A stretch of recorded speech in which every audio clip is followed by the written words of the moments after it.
엄마, 오늘은 좀 진지하게 얘기하려고 왔어요. 그래, 무슨 일이니? 저희 이번에 둘째 가지려 하는데요. 솔직히 하나 키우기도 빠듯해서요.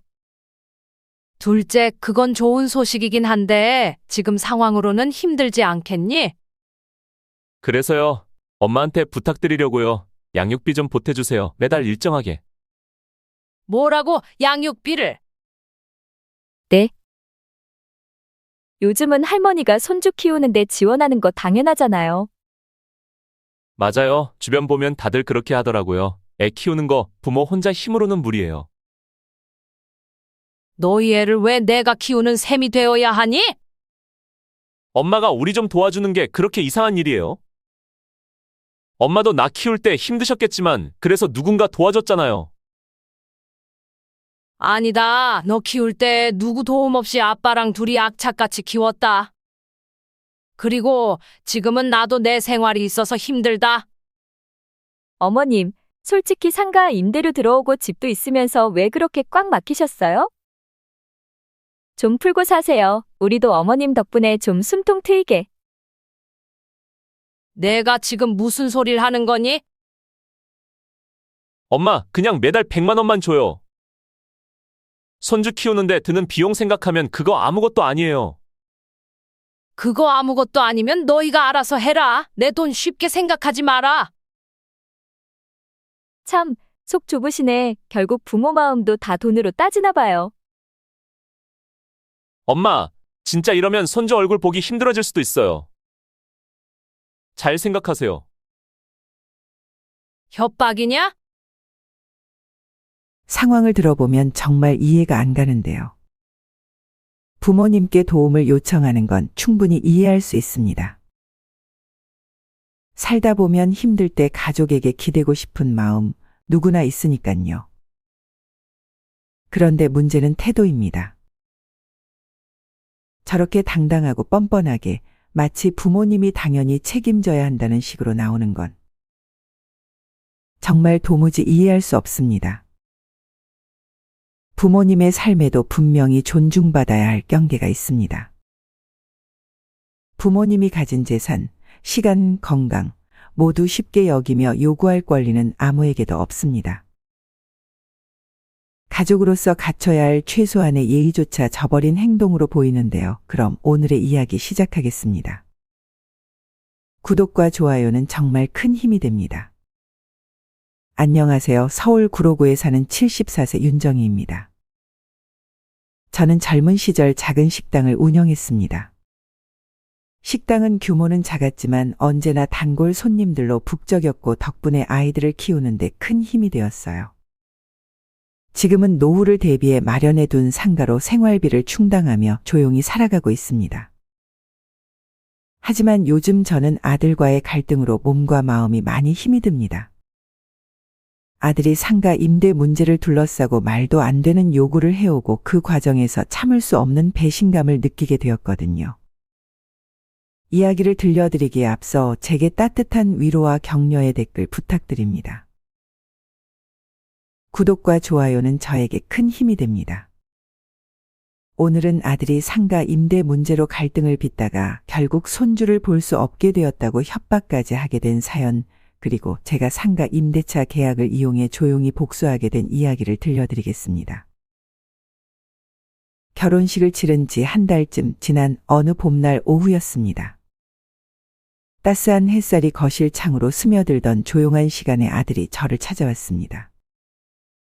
평소보다 어딘가 긴장한 얼굴이었고 곧 말을 꺼낼 듯 망설이는 기색이 역력했습니다. 엄마 시간 좀 괜찮아요? 그래, 무슨 일이냐? 얼굴이 왜 그렇게 굳었니? 아들은 잠시 머뭇거리더니 이내 조심스럽게 입을 열었습니다. 사실 엄마 상가 있잖아요. 거기에 제가 작은 가게 하나 열어보려고 해요. 요즘 괜찮은 자리를 찾기 너무 힘든데 엄마 건물은 위치도 좋고 상권도 괜찮잖아요. 월세는 꼭 드릴게요. 부담 안 드리려고 해요. 순간 당황스러웠습니다. 상가는 노후를 대비해 어렵게 마련한 것이기에 쉽게 결정을 내릴 수 없었습니다. 저는 조심스럽게 다시 물어보았습니다. 그런데 지금 상가에 세입자분이 계시잖니? 아들은 고개를 끄덕이며 말을 이어갔습니다. 알고 있어요, 엄마. 그런데 세입자 아저씨가 요즘 장사가 잘 안 된다고 하시더라고요. 계약 끝나면 자연스럽게 정리하고 저한테 넘기면 될 것 같아요. 저는 손에 들고 있던 찻잔을 내려놓으며 깊은 숨을 내쉬었습니다. 지금 세입자와 별 문제 없이 지내온 터라 쉽게 결정하기가 망설여졌습니다. 그래도 오랫동안 계셨던 분인데 괜찮겠니? 괜히 오해라도 생기면 곤란하지 않을까? 아들은 손사래를 치며 급히 말했습니다. 걱정 마세요, 엄마. 세입자 아저씨도 이미 다른 자리 알아보고 있다고 했어요. 계약 끝나고 최대한 깔끔하게 정리할게요. 엄마가 욕먹는 일은 절대 없게 할게요. 아들의 간절한 표정에 마음이 흔들렸습니다. 며칠 동안 고민이 깊었습니다. 젊은 시절 허리띠를 졸라매고 악착같이 모은 돈으로 마련한 말 그대로 노후의 버팀목 같은 존재였습니다. 이 상가 하나 믿고 은퇴 후 생활비를 충당할 계획이었기 때문에 쉽게 결정을 내릴 수가 없었습니다. 그러던 어느 날 저녁, 아들이 다시 찾아와 조심스럽게 이야기를 꺼냈습니다. 엄마 그때 이야기 말인데요. 혹시 생각 좀 해보셨어요? 저는 무거운 마음으로 고개를 끄덕였습니다. 많이 생각해봤다.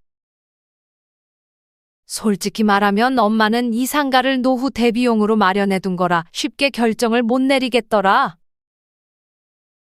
아들은 제 눈치를 보면서 다시 한번 간곡히 말했습니다. 알아요, 엄마. 엄마가 얼마나 고생해서 마련한 건지도 알아요.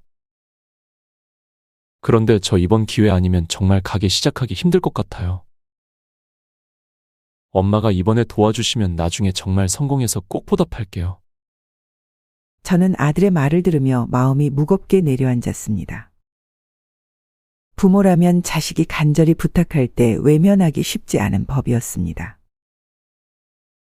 특히나 결혼하고 나서 한참 새 출발을 해야 하는 아들을 생각하면 더욱 그랬습니다. 알겠다. 아들은 눈을 반짝이며 손뼉을 치듯 좋아했습니다. 정말요, 엄마 고마워요. 정말 고마워요. 최선을 다할게요. 엄마 절대 실망시키지 않을게요. 저는 아들의 기쁨 가득한 모습을 바라보며 속으로 조용히 다짐했습니다. 제발 이 결정이 후회로 남지 않기를. 상가를 빌려주기로 결심한 뒤 저는 다시 한번 깊이 고민했습니다. 처음 장사를 시작하는 아들에게 과연 시세에 맞는 월세를 받는 것이 맞는 일일까? 사업이 자리 잡기 전까지는 적지 않은 부담이 될 게 뻔했기 때문입니다. 그래서 저는 결국 큰 결단을 내렸습니다. 월세는 거의 받지 않고 대신 기본 관리비만 따로 받기로 마음을 정했습니다. 그 정도 금액이라면 저도 생활비에 조금 보탤 수 있고 아들도 초기 운영에 숨통을 틀 수 있을 거라 생각했습니다. 며칠 뒤 아들을 다시 불러 따로 이야기를 나눴습니다.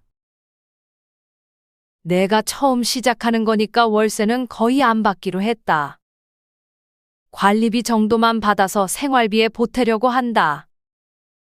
아들은 제 말을 듣고는 눈이 동그래졌습니다. 놀라움과 고마움이 뒤섞인 얼굴로 저를 바라보았습니다. 엄마 정말 괜찮아요. 너무 부담드리는 것 같아서 죄송해요. 저는 손을 내저으며 아들을 안심시켰습니다. 괜찮다. 엄마도 내가 잘 되길 바라는 마음이야. 대신 너도 최선을 다해서 열심히 해라. 이렇게 해서 아들은 큰 부담 없이 상가의 가게를 열 준비를 시작할 수 있게 되었습니다. 저는 속으로 시작이 반이다 생각하며 아들의 앞날에 조용히 힘을 보태기로 했습니다. 가게 문을 연 첫 달, 아들은 정말 자주 저를 찾아왔습니다. 가끔은 장사를 시작하기 전 아침 일찍 들러 고개를 꾸벅 숙이며 인사를 하기도 했고, 늦은 저녁 장사를 마친 뒤 들려서 엄마 덕분에 여기서 시작할 수 있었어요. 라며 고마운 마음을 전하기도 했습니다. 엄마 오늘 하루도 무사히 장사 끝냈어요. 진짜 엄마 덕분이에요. 고맙습니다. 저는 그런 아들의 모습이 대견하고 흐뭇해서 늘 따뜻한 밥 한 끼라도 챙겨주려 했습니다. 가끔은 집으로 불러 소박한 저녁상을 차려주기도 했습니다. 그럴 때마다 아들은 이 맛에 힘이 나네요.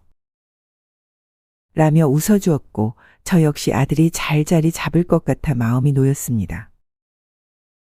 하지만 시간이 조금씩 흐르면서 변화가 찾아오기 시작했습니다.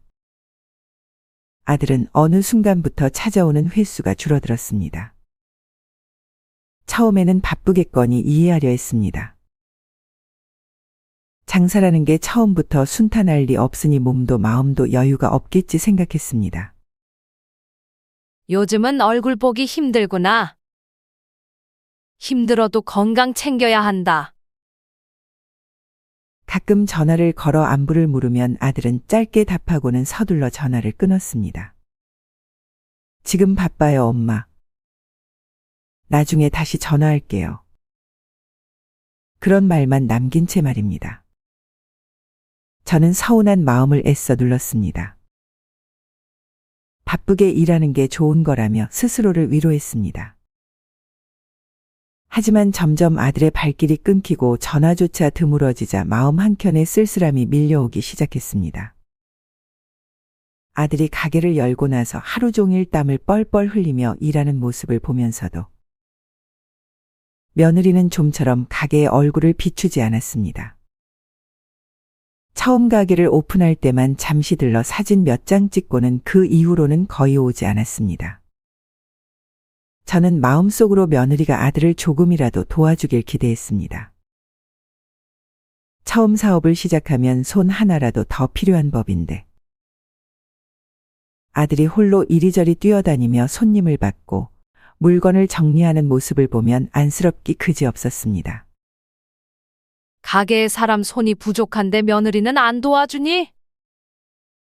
아, 글쎄요, 엄마. 가게 일은 자기 스타일이 아니라고 하네요. 집안일만으로도 바쁘다고 하더라고요.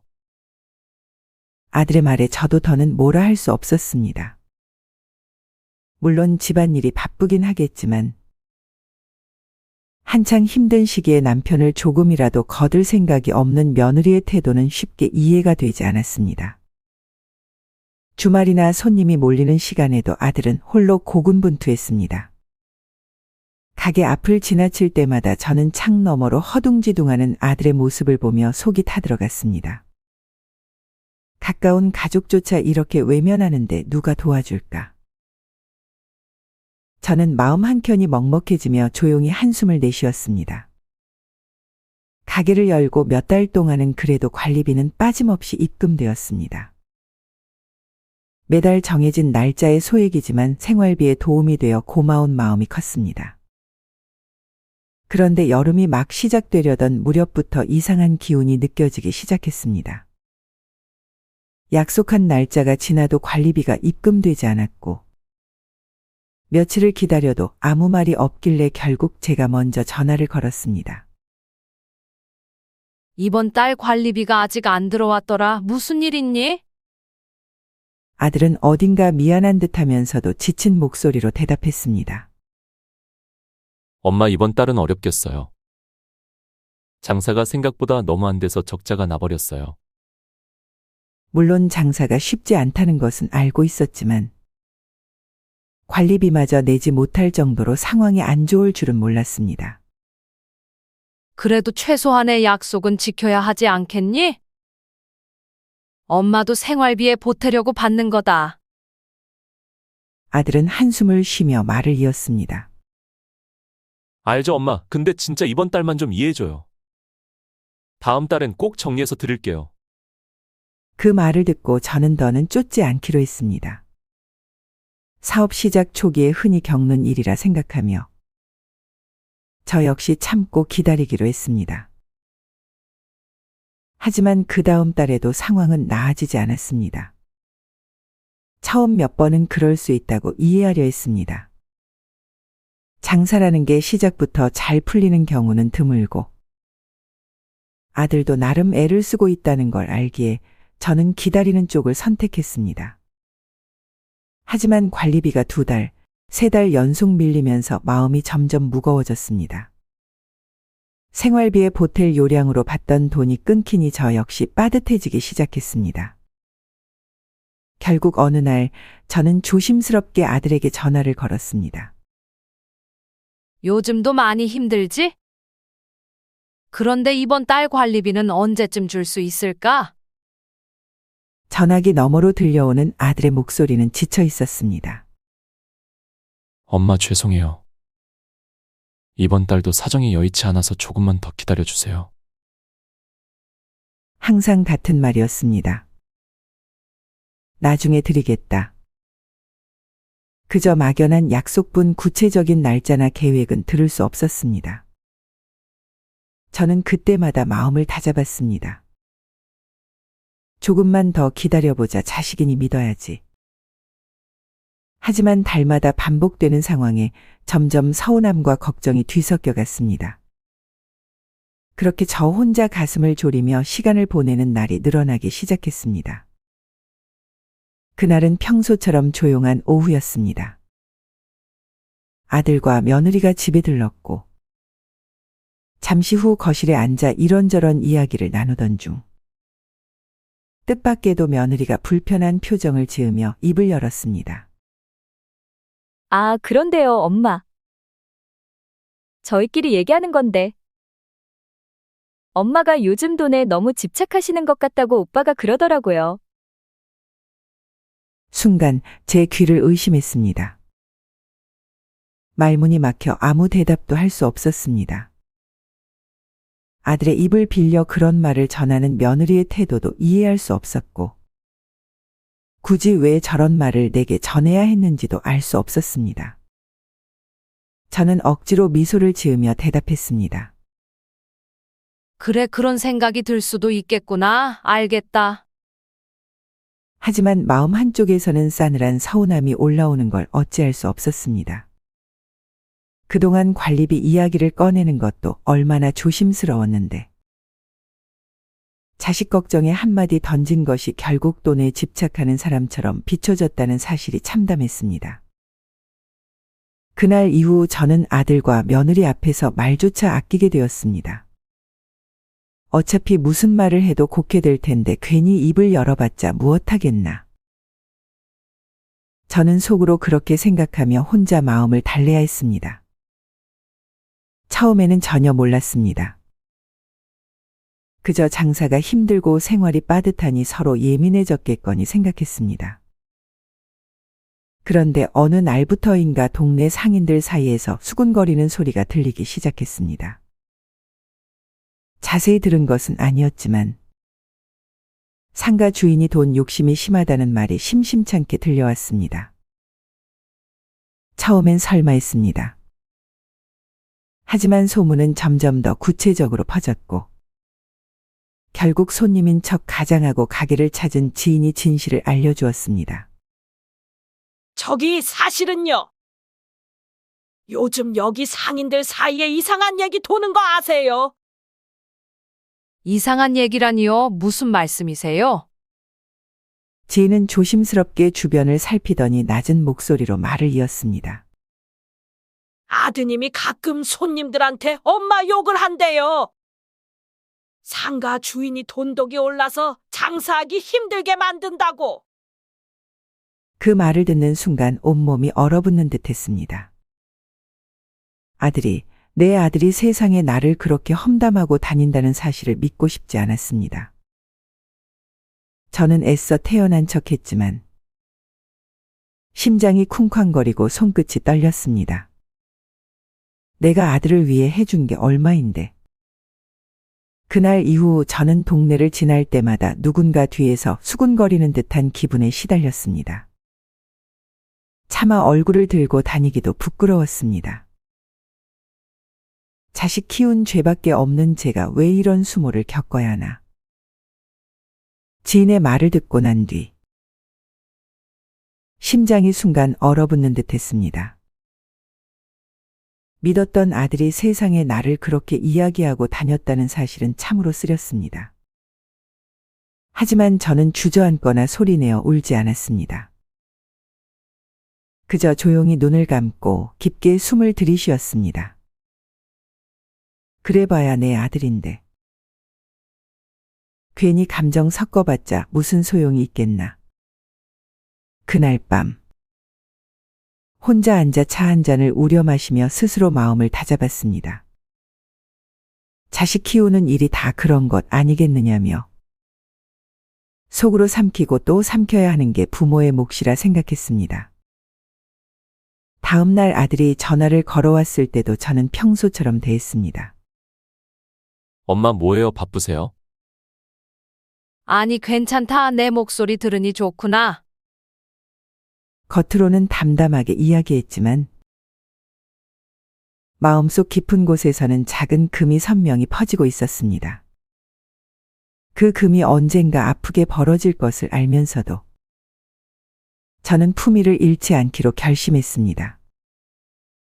내가 흔들리면 더 이상 붙잡을 것도 없어지니까. 그런 생각을 하며 저는 조용히 웃어 보였습니다. 그해 겨울 아들 부부가 집으로 찾아왔을 때였습니다. 따뜻한 차를 내어주고 이런저런 이야기를 나누던 중 아들은 어색하게 웃으며 조심스럽게 말을 꺼냈습니다. 엄마, 우리 좋은 소식 있어요. 우리 집에 새 식구가 생길 거예요. 처음에는 무슨 말인지 바로 이해하지 못했습니다. 하지만 곧 며느리의 수줍은 미소를 보고 모든 것을 알아차릴 수 있었습니다. 손에 쥐고 있던 찻잔을 내려놓고 저는 두 손으로 입을 가렸습니다. 정말이냐? 세상에 이렇게 기쁜 소식이 어디 있겠니? 온몸에 전율이 일어나는 것 같았습니다. 그동안 쌓였던 서운함과 걱정도 잠시 잊고 그저 아들 부부의 기쁜 소식에 함께 기뻐했습니다. 뱃속에 아이가 자라고 있다는 생각만으로도 가슴이 벅찼습니다. 새 생명은 언제나 기적 같은 법이니까요. 시간은 금방 흘렀고 손주가 세상에 빛을 본 날, 저는 세상 무엇과도 바꿀 수 없는 행복을 느꼈습니다. 손주가 태어난 뒤로 아들과 며느리는 예전보다 자주 집에 찾아왔습니다. 방문할 때마다 며느리는 아기를 품에 안고 들어오며 환하게 웃었습니다. 엄마 아기 보여드리러 왔어요. 손주 얼굴 보면 기운 나실까 해서요. 아기의 작고 부드러운 손가락을 바라보는 순간 저는 모든 시름이 사라지는 것 같았습니다. 손주의 따뜻한 체온을 느끼며 이 아이가 우리 가정의 희망이구나 싶어 눈시울이 붉어졌습니다. 그렇게 손주와 함께하는 시간은 제게 다시 살아갈 힘을 주었습니다. 세상의 모든 고단함이 손주의 한 번 웃음에 사라져 버리는 듯했습니다. 손주가 태어난 뒤로 아들과 며느리는 자주 집에 찾아왔습니다. 처음에는 단순히 손주 얼굴을 보여주러 오는 줄 알았습니다. 하지만 시간이 지나면서 그 방문의 진짜 목적을 자연스럽게 알게 되었습니다. 며느리는 아기를 제 품에 맡기고는 말했습니다. 엄마 저희 잠깐 다녀올게요. 중요한 약속이 있어서요. 처음에는 크게 개의치 않았습니다. 아이를 키운다는 것이 얼마나 힘든지 알기에 잠깐이라도 쉬고 싶겠지 이해했습니다. 저는 아직 기운도 남아 있었고 손주의 웃음은 세상 어떤 것보다 귀하고 소중했기에 기꺼이 품에 안고 재롱을 받아주었습니다. 그래, 다녀와라. 아이는 내가 잘 보고 있을게. 손주는 작은 손을 뻗어 제 얼굴을 만지작거리며 웃어주었습니다. 그 맑은 웃음에 저는 피곤함조차 느끼지 못했습니다. 새근새근 잠이 들 때까지 조심스럽게 토닥여주면서 이 아이 하나로도 내 인생이 충분히 값지다는 생각이 절로 들었습니다. 잠시 외출했던 아들과 며느리는 몇 시간이 지나서야 돌아왔지만 저는 한마디 불평도 하지 않았습니다. 처음 아이를 키워보는 젊은 부부가 얼마나 힘들지 알았기에 그저 이해하고 또 이해하려 했습니다. 하지만 시간이 지나면서 상황이 조금씩 변해갔습니다. 아들과 며느리는 어느새 당연하다는 듯 주 5일 내내 아이를 맡기기 시작했습니다. 아침에 맡기고 늦은 저녁이 다 되어서야 데리러 오는 날도 부지기수였습니다. 그런데도 며느리는 아이를 맡기면서 단 한 번도 감사합니다. 라는 말을 하지 않았습니다. 그저 문 앞에 아이를 내려놓듯 하고는 바쁘다는 핑계로 급히 돌아서기 일쑤였습니다. 처음 며칠은 바쁜가 보다 생각했습니다. 하지만 시간이 지나도 태도는 달라지지 않았습니다. 그저 아이만 맡기고 무심한 인사 한마디조차 없이 등을 돌리는 모습에 저는 서서히 마음이 시들어갔습니다. 어느 날 아들에게 조심스럽게 말을 꺼냈습니다. 엄마도 힘이 들긴 한다. 가끔은 고맙다는 말 한마디만 들어도 참 좋을 것 같은데. 그러자 아들은 아무렇지 않게 이렇게 대답했습니다. 엄마는 할머니잖아요. 할머니가 손주 돌보는 건 당연한 거 아니에요? 그 말을 듣는 순간 가슴 어딘가가 쿡 하고 찔리는 것 같았습니다. 할 말을 잃고 잠시 침묵한 채 저는 그저 담담히 고개를 끄덕일 수밖에 없었습니다. 그래 맞다 할머니니까. 하지만 당연한 일이라는 생각은 하지 말았으면 좋겠다. 저는 속으로만 그렇게 되뇌며 다시 한번 품속에 손주를 따스하게 안아주었습니다. 그날도 여느 때처럼 며느리는 손주를 품에 안고 집에 찾아왔습니다. 아이를 제게 넘겨주고는 늘 하던 대로 발걸음을 돌리려던 순간 뜻밖에도 며느리가 먼저 입을 열었습니다. 엄마 솔직히 말할게요. 도우미 비용 좀 보태주실 생각 없으세요? 말투는 조심스러운 척했지만 그 속에 깔린 당당함은 숨기지 못했습니다. 저는 순간 멍해졌습니다. 그동안 주 5일 내내 손주를 맡아주면서도 감사 인사 한마디 받지 못했던 것만으로도 충분히 서운했는데 이제는 돈까지 보태달라는 말을 듣고 있으니 가슴 한구석이 싸늘하게 식어내려갔습니다. 저는 담담한 목소리로 대답했습니다. 미안하다. 손주를 돌보는 건 내 책임이 아니다. 너희가 알아서 해야 할 일이다. 짧고 단호한 한마디였습니다. 괜히 변명이나 사과를 덧붙이지도 않았습니다. 그 순간만큼은 부모로서의 마음과 인간으로서의 자존심을 지키고 싶었습니다. 며느리는 제 말을 듣고 한동안 망설이더니 조심스럽게 다시 말을 꺼냈습니다. 엄마 매번 이렇게 맡겨서 정말 죄송해요. 그런데 저도 잠깐이라도 제 시간이라는 게 필요해서요. 겉으로는 미안한 기색을 보였지만 그 속에는 여전히 이해받고 싶다는 마음이 짙게 배어 있었습니다. 그래서요 도우미를 쓰려고 하는데 엄마가 조금만 도와주시면 안 될까 해요. 저는 며느리의 말을 조용히 들었습니다. 솔직히 서운한 마음이 없는 것은 아니었습니다. 하지만 누구보다 아이를 키우는 일이 쉽지 않다는 것을 잘 알기에 며느리의 입장도 어느 정도 이해는 되었습니다. 그래, 너도 힘들겠지. 다만 내가 할 수 있는 만큼만 도울게. 모든 걸 기대하지는 말아라. 목소리는 최대한 부드럽게 유지했지만 제 안에는 선을 분명히 긋고자 하는 단단한 마음이 자리하고 있었습니다. 아이를 맡는 것도 도우미를 쓰는 것도 결국 부모인 아들과 며느리가 감당해야 할 몫이라고 저는 생각했습니다. 며느리는 고개를 끄덕이며 말을 아꼈습니다. 저는 그런 며느리의 모습을 바라보며 서로 조금씩 이해하고 조심스럽게 거리를 지켜야 한다는 생각을 다시 한번 다잡았습니다. 며느리는 제 거절을 듣고는 얼굴을 붉혔습니다. 당황한 기색을 감추지 못한 채 대놓고 불편한 표정을 지었습니다. 그날따라 며느리의 눈빛에는 억울함과 서운함이 뒤섞여 있었습니다. 알겠어요, 엄마. 그냥 저희가 알아서 할게요.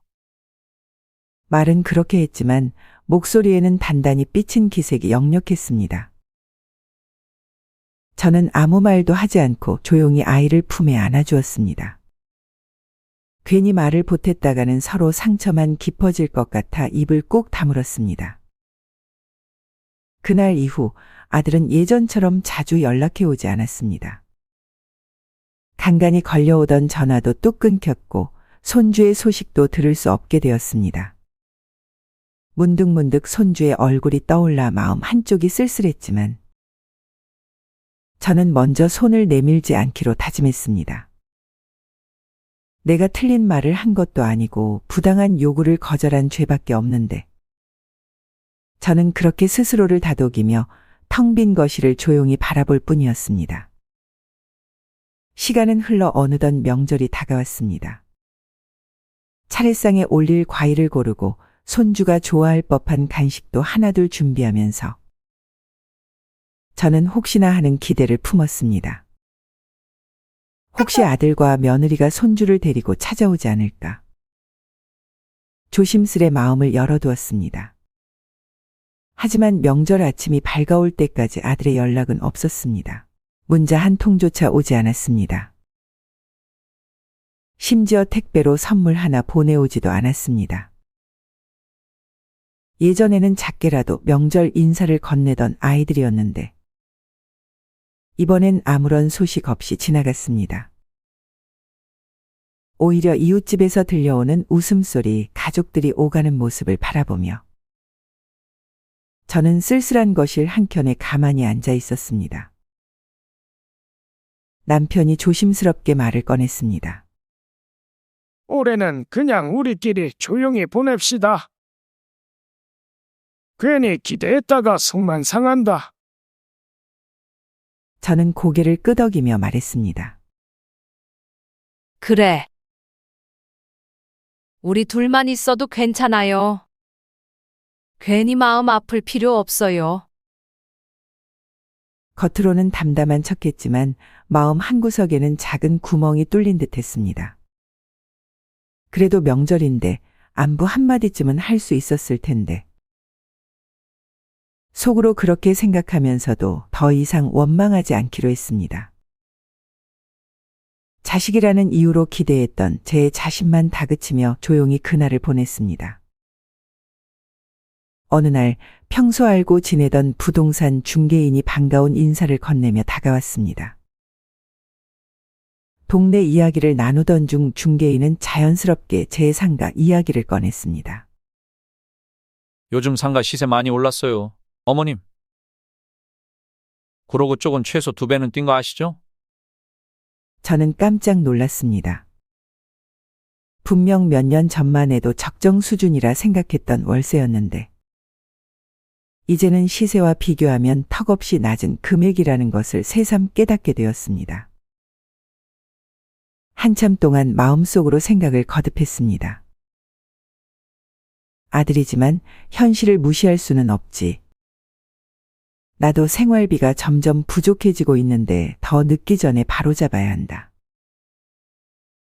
그래서 며칠을 고민한 끝에 조심스럽게 아들에게 이야기했습니다. 아들아, 요즘 시세가 많이 올랐어. 관리비만 받는 건 이제 힘들 것 같아. 다른 세입자들이 내는 수준에 맞춰서 월세를 조금 조정할까 하는데. 아들은 제 말을 듣자마자 얼굴빛이 굳어졌습니다. 엄마, 저도 지금 상황이 여유롭지 않아요. 더는 못 내요. 월세 올리면 진짜 버티기 힘들어요. 아들의 말투는 단호했습니다. 그 한마디에 저는 입을 다물 수밖에 없었습니다. 가족이니까란 생각이 머리를 스치면서도 현실 앞에 흔들리는 제 마음은 어쩔 수 없이 무거워졌습니다.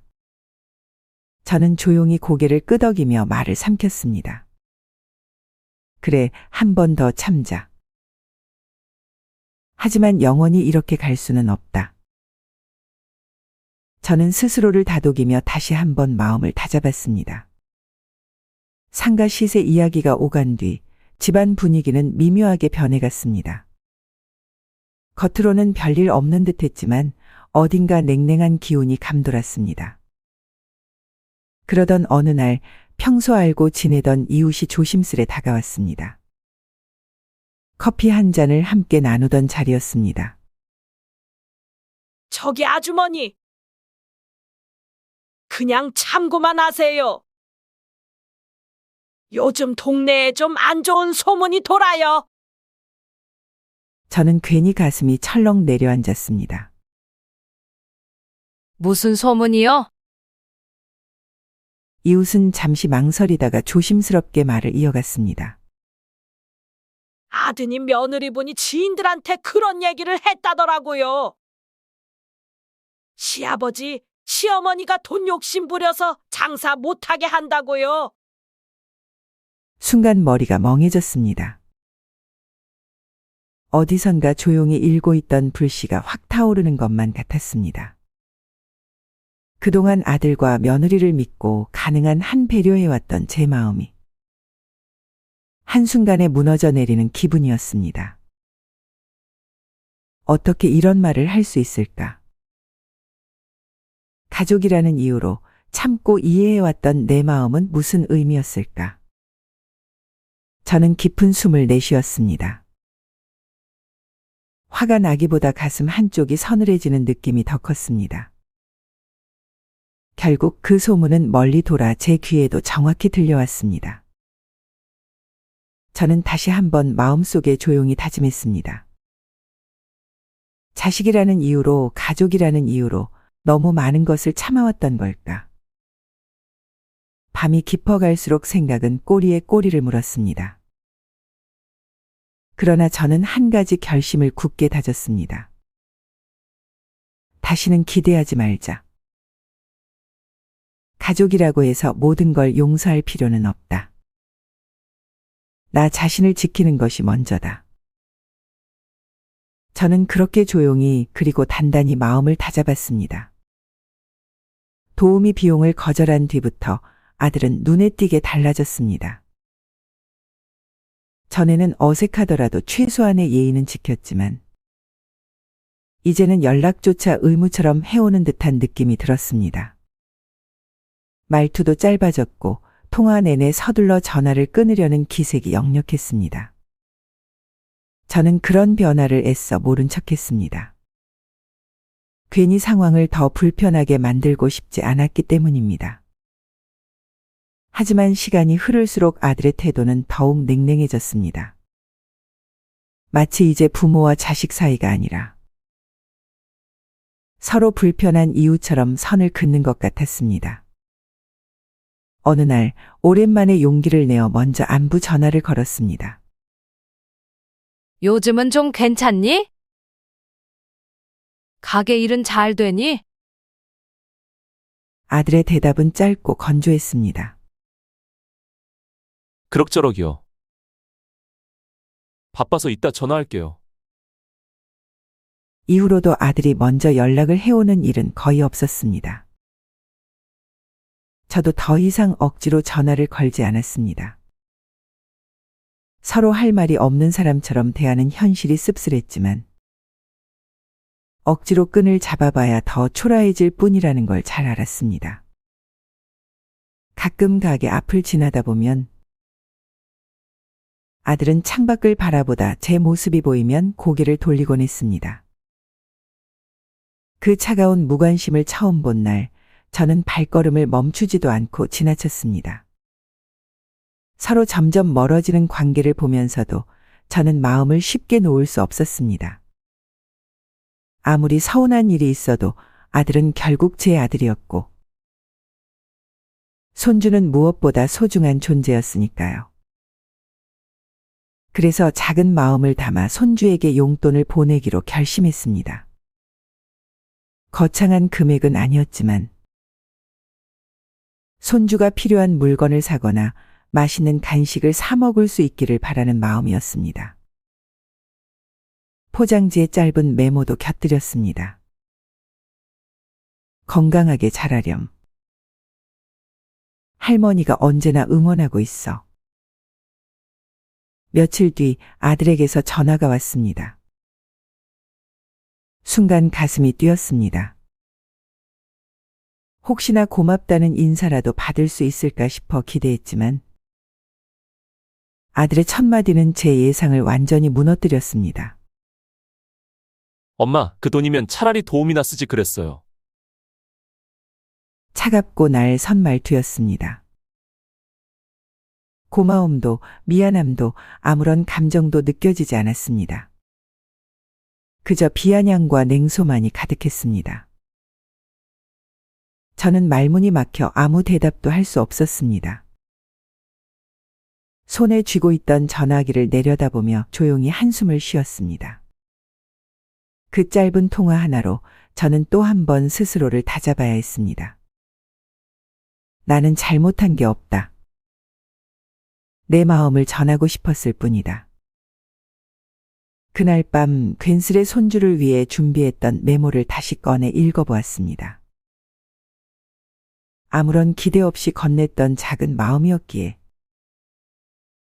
돌아온 상처도 조용히 제 안에 묻기로 했습니다.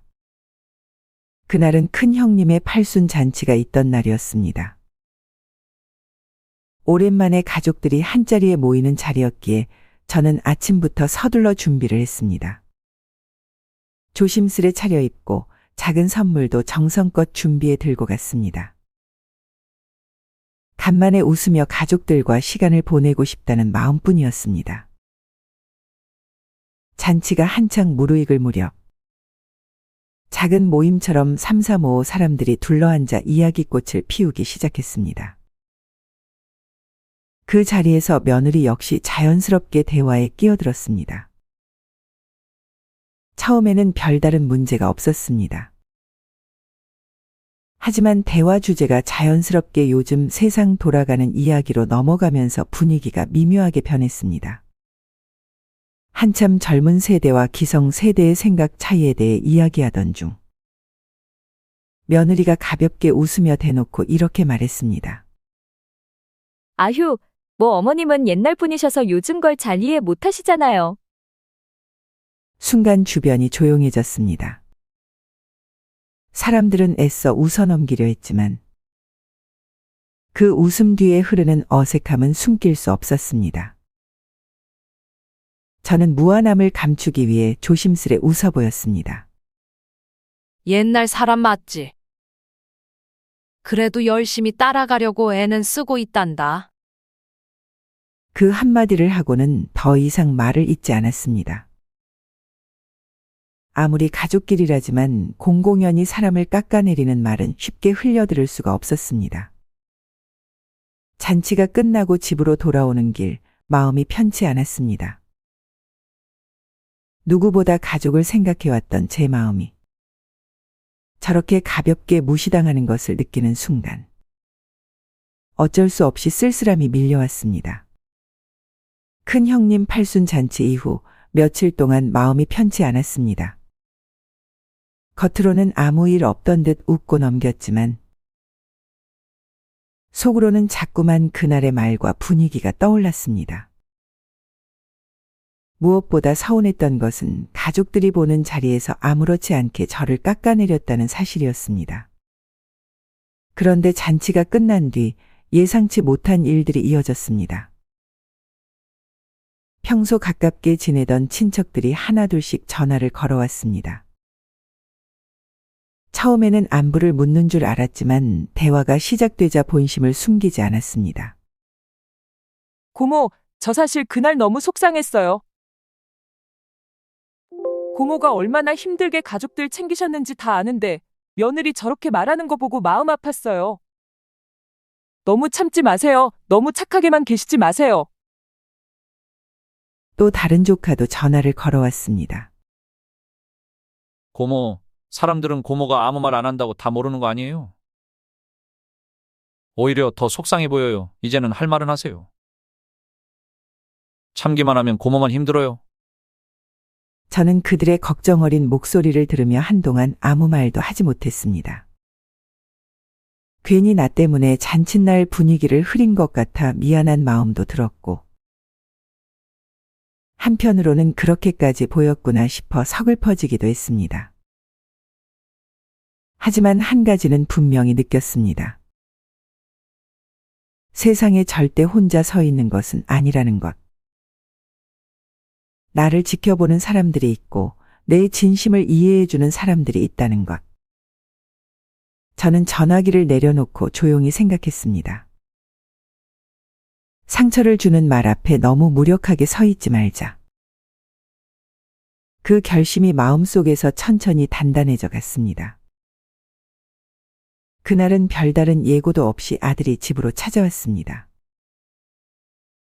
평소와 다르게 얼굴이 잔뜩 굳어 있었고 무언가를 단단히 마음먹은 듯한 눈빛이었습니다.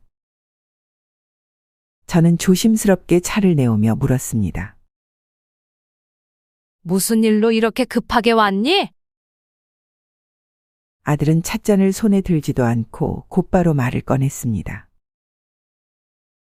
엄마, 단도직입적으로 말할게요. 엄마가 앞으로 매달 도우미 비용 100만 원을 보태주지 않으면 손주 못 볼 줄 아세요. 순간 시간이 멈춘 것 같았습니다. 귀를 의심할 정도로 충격적인 말이었지만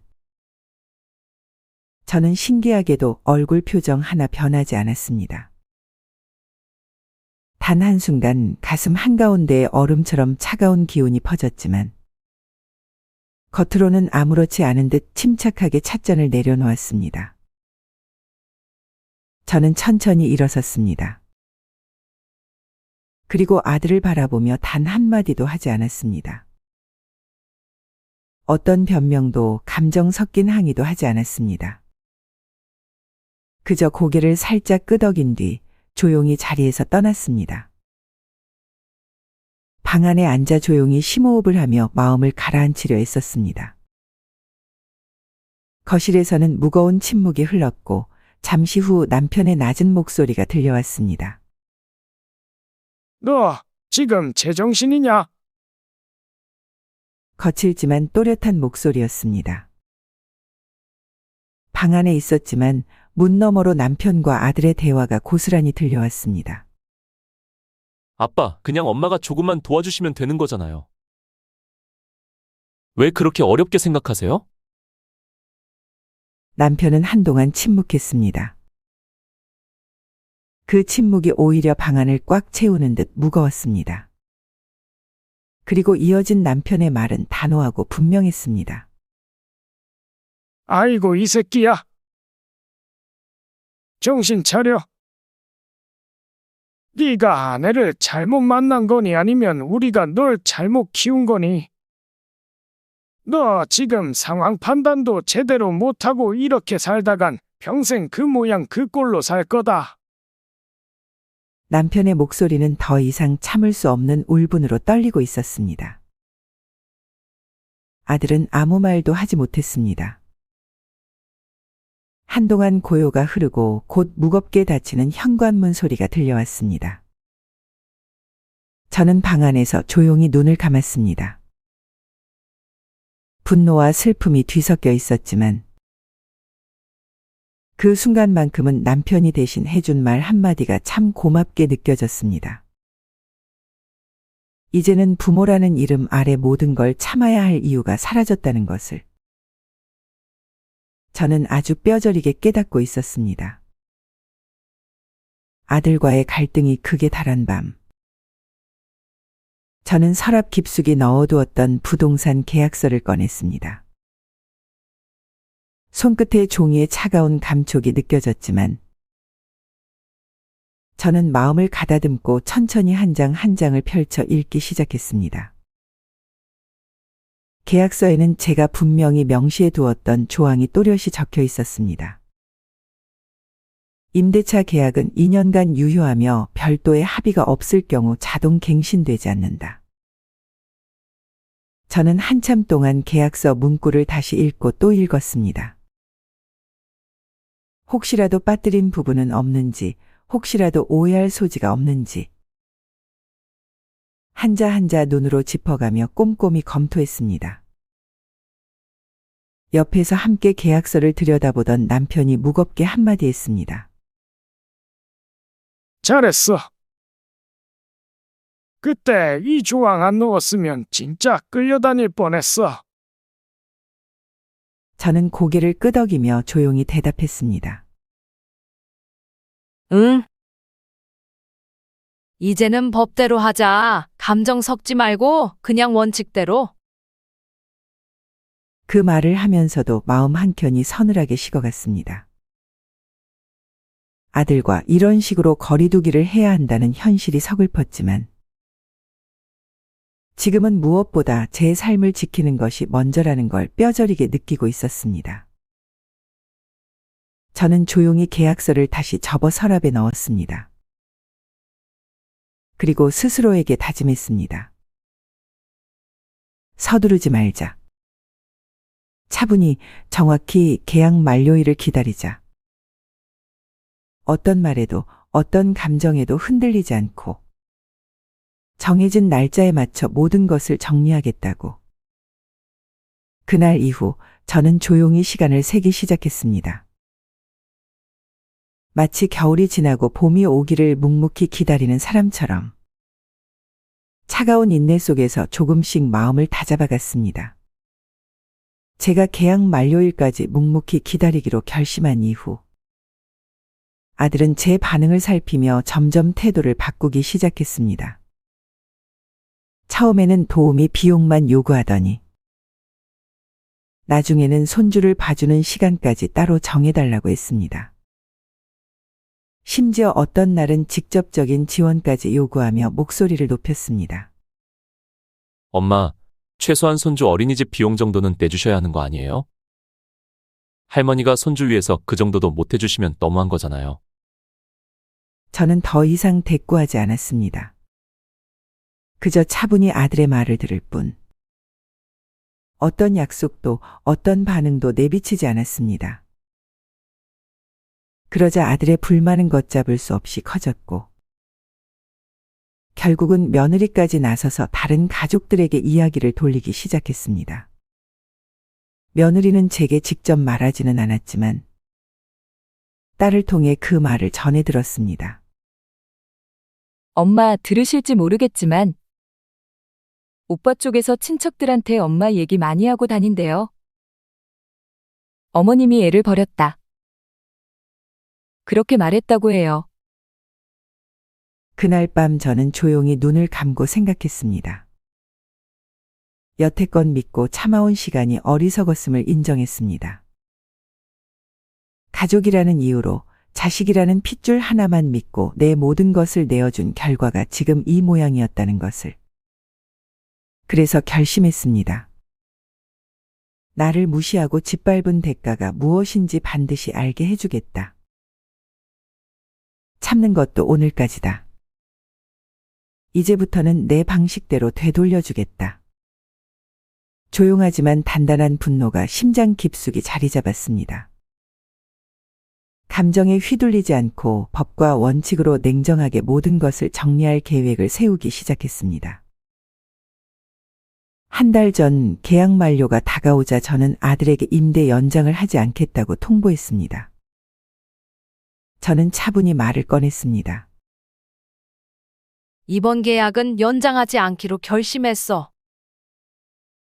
더 이상 이 집에서 장사를 하게 할 수는 없겠어. 아들은 잠시 놀란 표정을 지었고 곧바로 반응했습니다. 어머니, 그게 무슨 말씀이에요? 여기서 장사 계속해야 하는데 어디다 장사하라고 내쫓는 거죠? 저는 마음을 다잡고 다시 말을 이어갔습니다. 너도 알잖아. 이제 더 이상 이렇게 계속 지원하는 건 너에게도 좋지 않다고 생각해. 다른 곳에서 내 사업을 이어가는 게 나을 거야. 아들은 점점 화가 난 표정을 지으며 목소리를 높였습니다. 그게 말이 돼요? 내가 여기서 몇 년 동안 이 집에서 장사했는데 이렇게 갑자기 내보내는 게 너무하잖아요. 어떻게 그럴 수 있죠? 저는 그의 반응에 무너지지 않고 차분히 대답했습니다. 그동안 고생했지만 이제 내가 스스로 찾아서 할 때가 된 거야. 계속 의존하게 하는 게 너에게도 좋지 않아. 아들의 분노는 더욱 커졌습니다. 진짜 말도 안 돼요. 그렇게 쉽게 결정 내리고 나가라고 하는 거죠? 이제 어디서 장사하라고요? 대체 어떻게 살라는 거냐고요? 저는 더 이상 논의할 여지가 없다는 듯이 말을 마쳤습니다. 이미 내 결정을 내린 거야. 내가 어떻게 할지는 내 몫이지만 나는 더 이상 이 상황을 계속할 수 없어. 아들은 잠시 말없이 서 있었고 그 후 분노에 찬 채로 자리를 떠났습니다. 며느리는 저를 원망하며 손주를 방패 삼아 감정 싸움을 유도하기 시작했습니다. 그녀는 아들을 옆에 두고 저에게 비난을 퍼붓기 시작했습니다.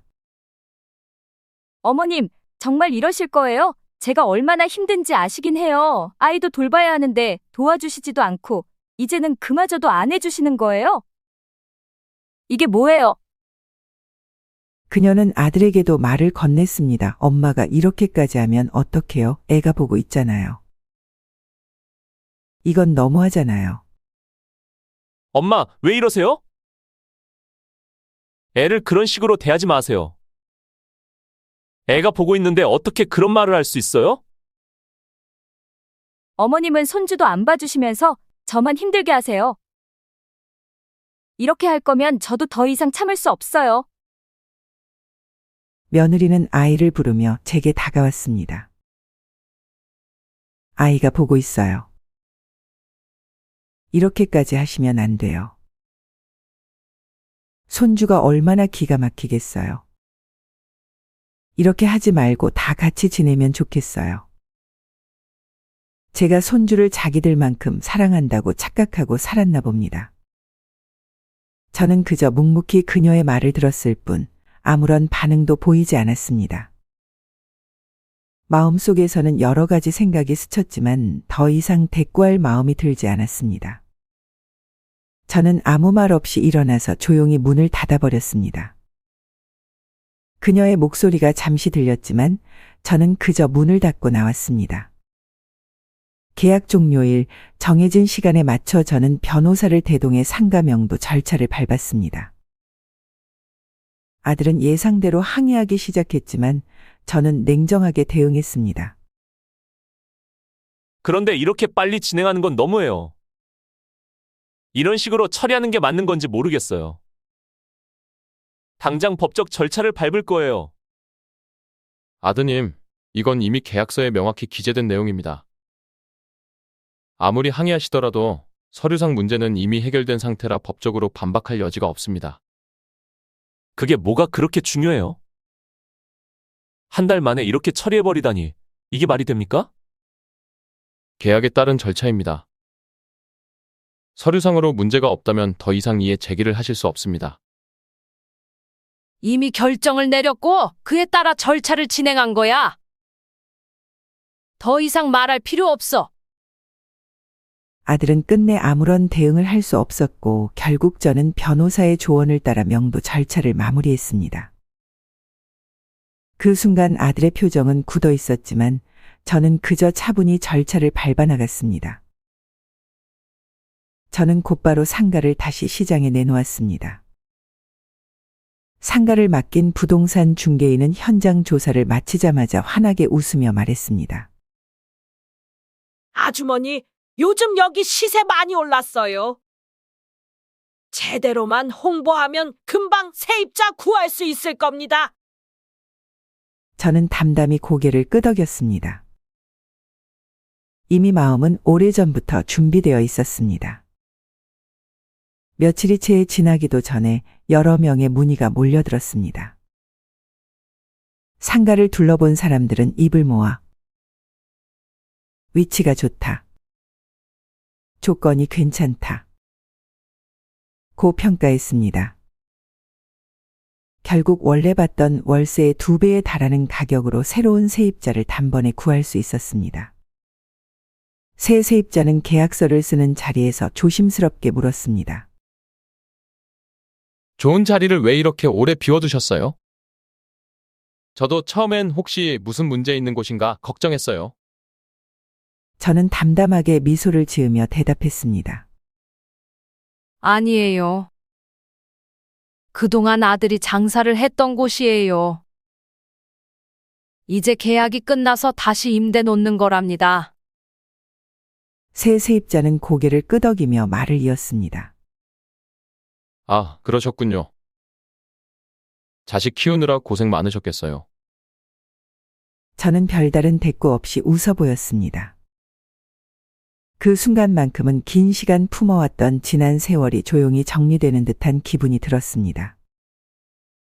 새 세입자와 계약을 마친 지 며칠 지나지 않아 아들에게서 전화가 걸려왔습니다. 화면에 뜬 아들의 이름을 잠시 바라본 후 저는 차분히 숨을 고르고 통화 버튼을 눌렀습니다. 전화기 너머로 들려오는 아들의 목소리는 이미 격앙되어 있었습니다. 엄마, 결국 가게 뺏어갔어요? 어떻게 이럴 수 있어요? 내 가게였잖아요. 저는 한동안 말없이 아들의 울분을 들었습니다. 예전 같으면 변명이라도 하며 마음을 달래려 했겠지만 이제는 그럴 필요도 그럴 의무도 없다는 것을 분명히 알고 있었습니다. 계약은 계약이다. 더 할 말 없다. 짧게 그렇게 말한 뒤 저는 통화를 단호하게 끊었습니다. 더 이상 감정 섞인 말다툼에 휘말리고 싶지 않았습니다. 이미 충분히 참고 기다렸고 이제는 원칙대로 정리할 뿐이었습니다. 그 이후로 아들은 장사를 정리했습니다. 한동안 버티려 했던 것 같지만 상권 좋은 자리를 잃은 뒤로 매출이 더 이상 오르지 않았다는 이야기가 들려왔습니다. 결국 아들은 모든 짐을 정리하고 서울 외곽 쪽으로 이사를 갔습니다. 가까운 친척을 통해 들은 이야기였습니다. 들었어요? 조카가 결국 가게 접고 멀리 이사 갔대요. 안타깝긴 하지만 본인 선택이니까 어쩔 수 없죠. 저는 그 말을 조용히 듣고 담담하게 대답했습니다. 다 각자의 길을 가는 거지. 이제는 나도 내 길을 가야지. 마음 한켠이 완전히 편할 수는 없었지만 저는 끝까지 품위를 지키며 내 삶을 지키기로 결심했습니다. 아들이 외곽으로 이사 간 뒤 집안은 다시 고요해졌습니다. 매일 울리고 또 울리던 전화벨 소리도 누군가 찾아올까 문득 기대하던 발소리도 사라졌습니다. 대신 조용한 일상이 저와 남편 곁에 남았습니다. 처음 며칠은 어색하기도 했습니다.